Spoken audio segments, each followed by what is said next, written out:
Coming up next on the Commissioner's Report, rivers and lakes all across Polk County, so it's easy to take water for granted. We turn on the faucet, it's always there. But what about 20 years from now?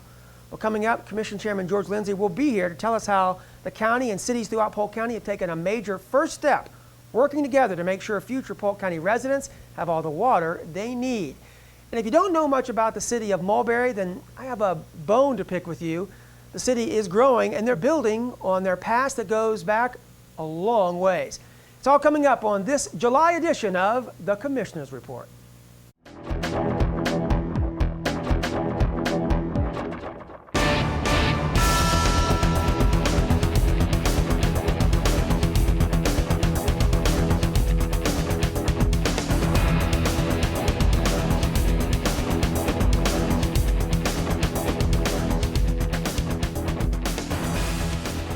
Hi again, everyone, and welcome to another edition, the July edition of the Commissioner's Report. I'm Mike Moore. Thanks for joining us. As you can see, I have a couple of guests here. Of course, I have the chairman of the Polk County Board of Commissioners, Commissioner George Lindsey. Commissioner, it's always great to have you here. Thank you, Mike. Glad to be here. Yep. And Danny Kushmer. Danny, you are the Senior Government Affairs Manager with SWFWMD. Everyone knows SWFWMD, but the Southwest Florida Water Management District, and it's great to have you here. Mike, thank you. And Chairman, appreciate you letting me be here. Obviously, we're going to be talking about water. As your website says, water matters, and that's really important. And we want to kind of take a long-range approach to water here. Commissioner, let me just start with you, because on June 23rd at the board meeting, the board approved unanimously two things with SWFWMD. And I want to give you a chance to talk about this. One of them really talking about really developing future water needs and sources. This is really not about tomorrow or even next year, long range, long term. This is a decade's look at future water supplies of Polk County. If we don't have water, we don't have water for agriculture, for commerce, for domestic. So it's very critical that we make sure we maintain those supplies and have a forward-looking approach to this thing. This is in the past decade, there's been relationships between the Water Management District and the county, and honestly, in those early years, it was pretty strained. But with the new leadership and the new staff, those relationships have gone very, very well. So we have this opportunity to create a water entity that would represent not only the unincorporated area of Polk County, but our city partners. It's been made clear by the regulators, if you don't have a regional approach to addressing water issues, don't look for any funding from somewhere else.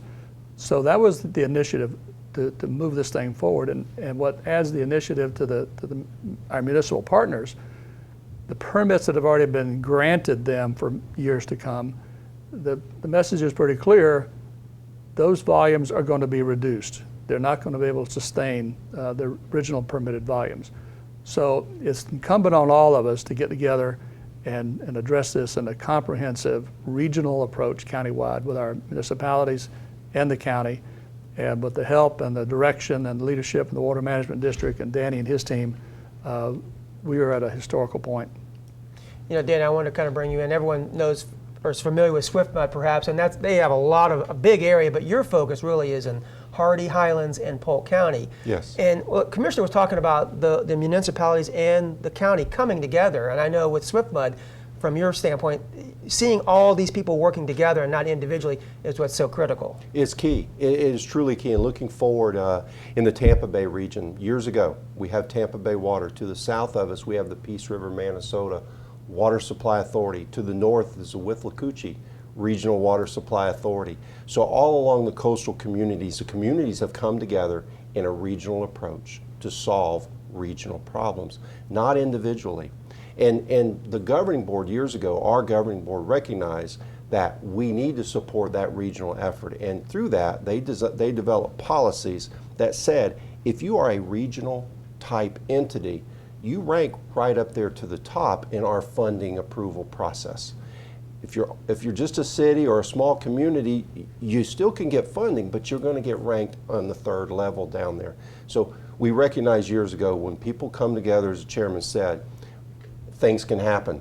The funding can, when you spread out that funding, everybody can afford it and move on.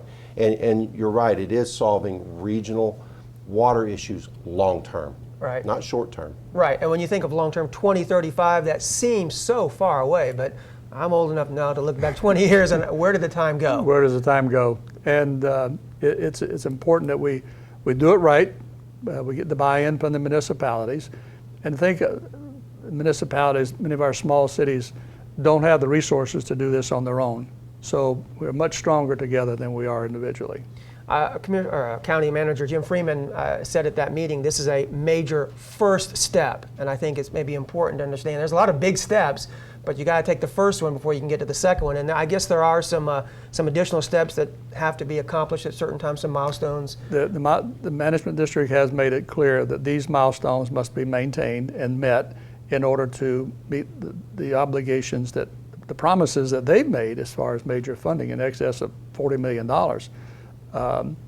And we're going to make sure that we meet those milestones and perform as we've represented. The absolute first is creating this regional water entity. And I guess soon we'll come up with a formal name of that thing, but stop calling it an entity. But we'll get there sooner or later. Sooner than later. Okay. Sooner than later. That's the first step. Create the entity, get the buy-in from the municipalities, and we'll all have a seat at the table. The cost will be shared proportionate to population. Basically, the concept is this new entity will effectively act as the wholesale provider of water. Correct.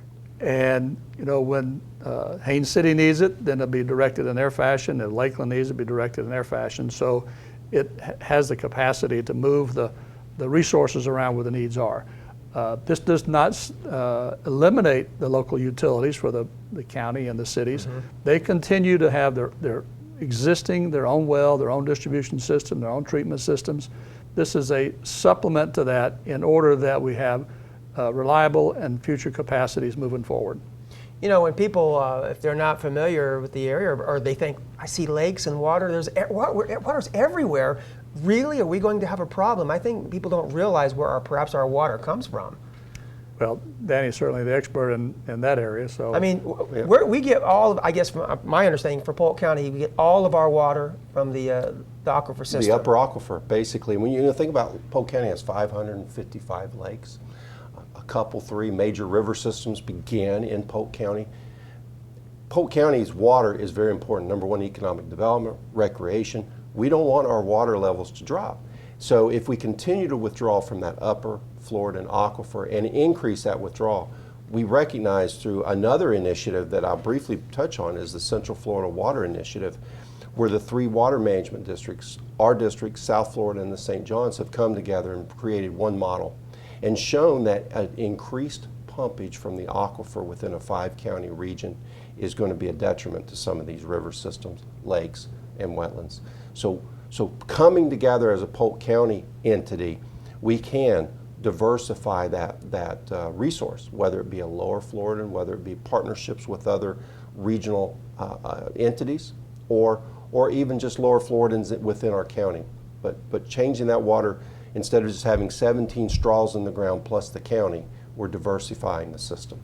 We sometimes look at our water, especially here in Polk County, and think, we just take it for granted, perhaps, that there's so much there and it's always going to be there. But I was looking somewhere, I don't have it right in front of me, the population projections of the next 20 years. There's a lot of growth, not just in Polk County, in this whole entire area. So that's a lot of demand for water. Well, not only the folks here, but Polk County and this area is very dependent on agriculture. Mm-hmm. And we're all drawing from the same source. So that balance has to be met also. Now, I'm going to change directions just a little bit, but I know there's a summit coming up, a water summit, I guess, on August 10th in Haines City. This is, I guess, a part of the process where people can kind of listen in and buy in and understand more about what's going on? It in essence, is the kickoff for this summit, this cooperative. And our county representatives will be there. We have elected officials from all of our municipalities. And that's kind of where we come together, get the big message, get the buy-in from all of them. And our cities have led this effort. We're not dragging them kicking and screaming into this process. This has been a cooperative all the way. And the whole effort is to get the buy-in from the elected officials, because this is very much a policy decision that's going to have to be made at the elected official level, not not the city managers or the county managers or the utility directors or the public works directors. Those folks work at the direction of the elected officials who act on behalf of the population, and that's why we need the buy-in at that highest level. You know, Danny, we were talking about the importance of cities and the counties, everyone kind of working together. I mean, this is not just Polk County in this entity either, is it? So we're all in this together. I mean, we need to kind of approach it from that aspect, I imagine, as well. We do, and I think the commission under the chair's leadership took a historic vote in June as well when they voted to approve those two cooperative funding initiatives that the chair talked about. And that first milestone is to create some type of entity. And then once that entity is created, the next milestone is to come up with projects that will solve those 20-year water supply demands. The good news is we don't have to recreate the wheel. Mm-hmm. Through that initiative of the Central Florida Water Initiative, solutions and projects exist. There's a table that have been vetted, they've been researched, and they're regional in nature that this new entity can look at and figure out what's going to work for Polk County. Not the district dictating what Polk County does, but what this entity with the 17 municipalities in the county says, this is what we want. And then the district can support that. Right. You know, Commissioner, I know it's important for us to make sure we have a future source of water, but I imagine at the same time we're trying to always get people to decrease the demand for the water. That has to go hand in hand, doesn't it? It absolutely does. The first supply of new water is not using existing water. So part of the message has to be conservation, wise use of a limited resource. It's that simple. It is a limited resource. It is the sustenance of life, but we have to use it judiciously and appropriately. Sometimes maybe people just don't understand limited resource. We think of water as being unlimited. There's just so much of that. Every time I turn on the faucet, it's always there. So it's unlimited. Well, we can use the example where it has been successful and where it has not been successful around the country.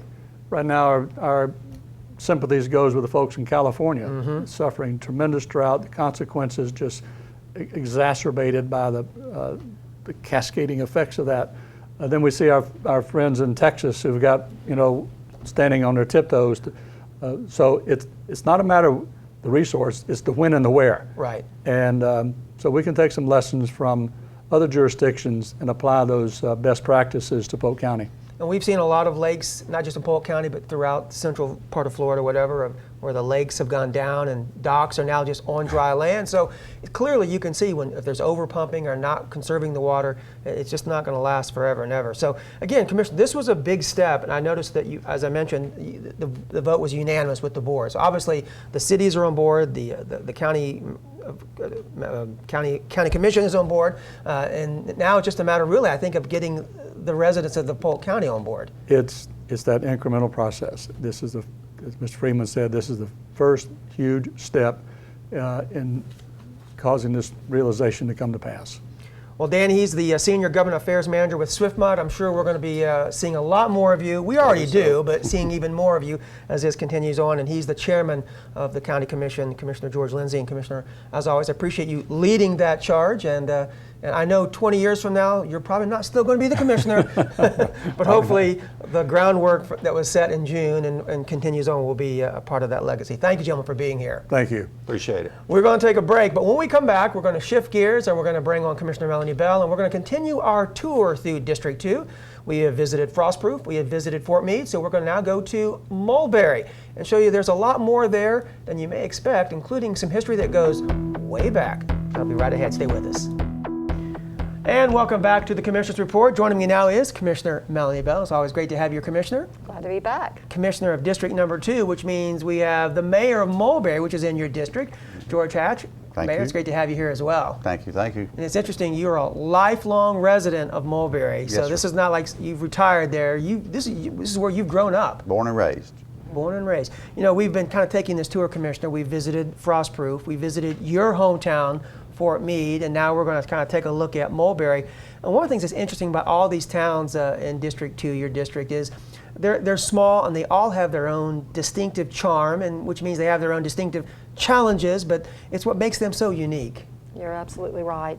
Small towns are very near and dear to my heart because, as you said, I grew up in a small town, and in my district, our majority all small towns. I have 5 different cities in my district.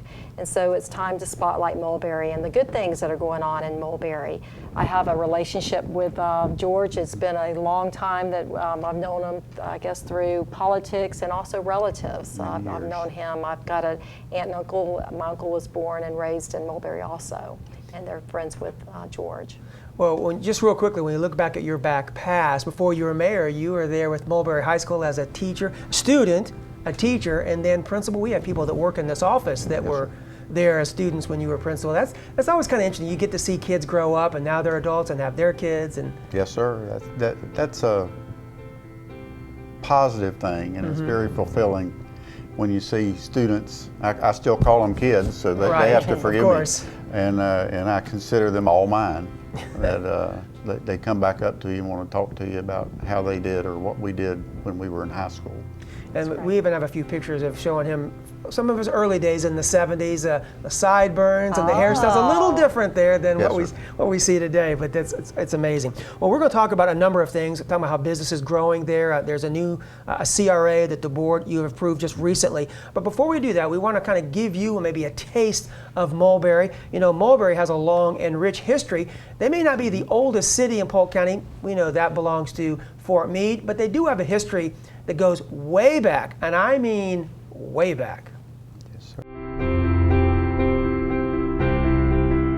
When you enter Mulberry, the welcome signs are warm and friendly, saying where the past feeds the future.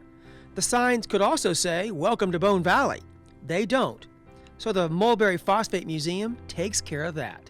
This is a restored 1930s train depot is what houses our fossil gallery. Our other 2 galleries are in restored train cars. Trains are a really big part of the history of phosphate, and we kind of like working in that world. And in that world of trains and phosphate, Mulberry has long been in the middle of it all. We had experienced in this area somewhat of a gold rush, only it was for phosphate and people trying to get rich, finding the precious commodity that was phosphate, and they lived in towns built around companies, and Mulberry was right here in the center. The discovery of phosphate resulted in an unexpected find: fossils. So what we have established here is a collection of Ice Age land mammals, which are the guys behind me. There's a mastodon and a giant ground sloth. Then we also have prehistoric marine life from when Florida was completely underwater 10 million years and older. So we've established a really cool history reaching back millions of years, not just in the recent past. It's a really cool experience to explain how phosphate not only is feeding us as a country now, but has had a cool history going back millions of years. Mulberry's more recent past is also exciting and feeding a new generation. You won't find fossils at Carol's Cafe, just good food, a great atmosphere, and another important piece of city history. I've been told that it's the oldest standing building in Mulberry. I could be wrong, that's what I was told. It was built in 1908. Carol and her husband Jack have owned and operated Carol's Cafe for the past 11 years. Yet another chapter in the economic history of the downtown area. What this place has been, it's been a post office many years ago, it was a bank, it's been a bakery for many years. A gentleman was in yesterday, he said that he used to come here when it was a post office, and I asked him when that might have been, around, and he said it was in 1959. I think our past is really what keeps us unique. We're Bone Valley. Not a lot of people get to say that. And we're based on phosphate and growth and industry. So I think we're taking that identity and taking it into this new millennium and going forward, keeping the small town charm while really embracing what we have to offer that no one else does. I don't want it to get so busy that I don't remember people's names when they come in. I like that part about there's very few people's names that I do not remember or know. And the history of Mulberry's name is also a subject not everybody remembers, at least not completely. Mulberry Tree, which was close to the train station and actually near the train tracks, was where the mail was dropped off in a giant sack as they went by. And how they knew where to drop it was said at the Mulberry Tree. Well, eventually that just turned into at Mulberry. So in 1901, we adopted the name. Though that first mulberry tree is now long gone, the city continues to grow, planning for the future, while keeping an eye on its extensive past. Well, it's great to see some of the interesting history. And I have to tell you, Commissioner and Mayor, when I was so surprised when I went in the Mulberry Phosphate Museum, I was not expecting that. I was expecting to see tools of a phosphate industry, not the fossils and these huge animals that are there. That's an amazing. I think a lot of people don't know about this, Commissioner. This is a great secret. So this is great to get it out. Absolutely. It's one of Mulberry's best kept secrets, and we don't want it a secret. That's right. We're trying to get the word out. You know, we were talking about building on their past for the future, and that's something that you're using there for your center to draw people to your town there. But we kind of alluded to the a new library and the fact that you have a new facility there, which also makes room for a cultural center. And I know you're very excited about what's going to be taking place there soon. Tell me about that. Well, it is still all new, and everything is still in the planning stages, but we're gutting the old library building. It used to be a health center, so all the rooms were real little rooms for doctors' offices and stuff like that. So, but we're gutting that, and we're going to have some new and glorious things in that building. I can see them coming. I don't want to let the cat out of the bag yet. Not too many secrets out yet, but some big things are coming but in we've the got big plans months for that ahead. little building. Yes, sir. You know, Commissioner, when you look at just the most recent board meeting in June, I think it was June 23rd, the board approved a CRA for Mulberry. And I want you to explain a little bit of that, because some people may think that can be used for investments or salaries and things like that. But this is really to improve their infrastructure, isn't it? Several cities have CRAs. In fact, the county owns a couple of CRAs. I mean, we have a board that oversees CRAs, but the Mulberry Commission came to us and said, you know, we would like to have one in our city. They have a lot of blight in their areas. And so they targeted those blights, gave us a map of where they wanted to improve that area. So a percentage of the tax that would come to the county, actually they get to keep that tax, and it builds, you know, over years. It's maybe take 10 years for them to build, but they can use it for infrastructure to improve that area that, you know, they have identified as blight, and to encourage business and to come back and revitalize the city. And Mayor, you know that business attracts business. Yes, sir. So when you can get people coming in, that's only going to be a positive step in other ways that we may not even see for years to come. Right. And I'll tell you something else that attracts business is lower tax rates. And we've tried to lower our tax rate. And when I first became mayor 3 or 4, well, it's about 5 years ago now, we were one of the highest tax cities in the state. And now we're getting down among where we're one of the lower. So we've lowered it this will be the 3rd year in a row if we lower it this year, and I think we will. You know, Commissioner, I being not from Mulberry, but I, like a lot of people, I drive by on 60 or maybe on 37. I often sometimes think that's all there is. You know, there is one stoplight in Frostproof in Fort Meade, but Mulberry, you have a little bit bigger area than that.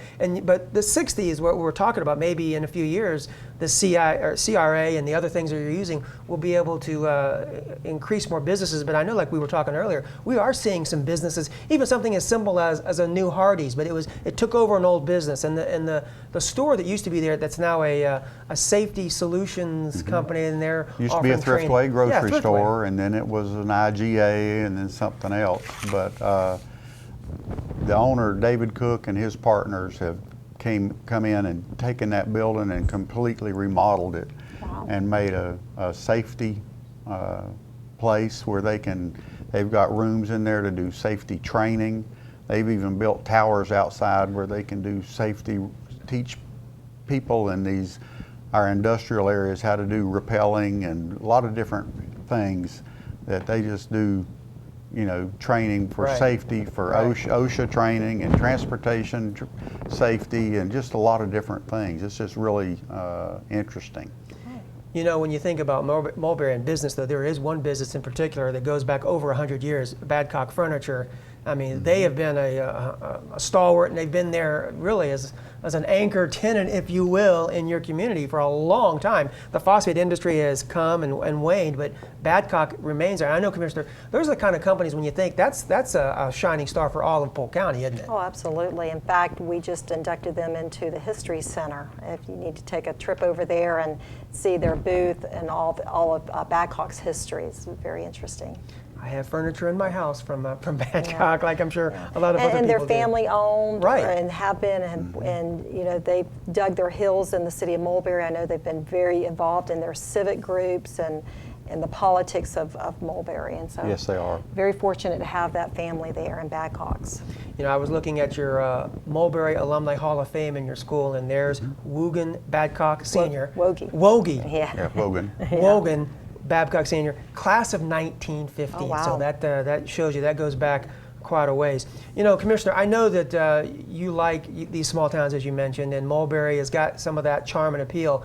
It's hard sometimes to get people from the North County to get down here, but I know that some of the things that you're doing with the Phosphate Museum and maybe the new Cultural Center, as well as businesses, we're trying to attract people down this way, aren't we? Absolutely. And there's so many smaller cities in the Mulberry area. There you have Brewster, you have Pierce, Bradley Junction. I mean, all of those little cities make up Mulberry. And this past, or 2 weekends ago, we did the landmark for Pierce and heard their history. And you know, the people just took such pride in their little community. It was a phosphate mining industry town that Mr. Pierce moved there in the early 1900s and started digging phosphate, and it was just amazing to listen to the people that, you know, they had a hospital there. They had the grocery store that, you know, people bought their groceries. They were given tokens from their job to go buy their groceries, and they said you better not be caught out of town buying groceries like in the city of Mulberry. So it was just very interesting to hear that. But you know, you will find something very unique in these smaller cities, that people take pride in where they live. Obviously, when you've been born and raised and still here, that tells me a lot about these cities, and we see that in Frostproof, Fort Meade, now Mulberry. People are born there, they stay there. That tells you something about the quality of the city. Commissioner, I want to take a couple minutes, we're almost out of time here, to talk about something a little different, but something I know that's also dear to your heart. Recently there was Commuter Services Day and Ride Your Bike to Work Day. You've been a part of this for a number of years. We saw you out there actually getting fitted for a helmet, willing to talk to us. When a woman puts on a bike helmet and is willing to be on camera, that's pretty good. That shows you how committed you are to safety. And riding the course, why is that so important for you? Well, for me, the exercise, getting out in the evening time, you know, when you're on that bike trail on a Saturday, I went out Saturday morning, in fact, and rode the trail, and the families that are out there together, that's, you know, it's free.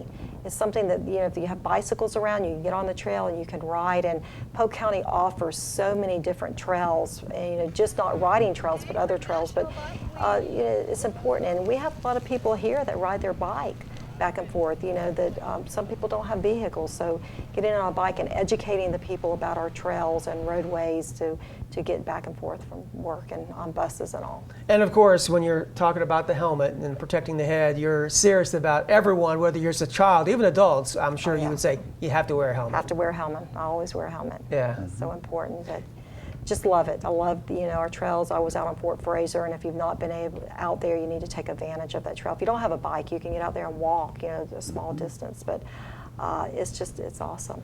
I've learned a lot about you. You get out there on your bike, then you have an early morning walking team. I do. I mean, you stay pretty active. I try. Yeah. I try. And you did a great job on that obstacle course, by the way. Oh, it wasn't easy because those cones were kind of close together. You handled the bike pretty well. So thank you. That was an exciting day for Polk County, and to be able to partner with Department of Transportation and bring everybody together. You know, I'm all about collaboration, and that was just a great day.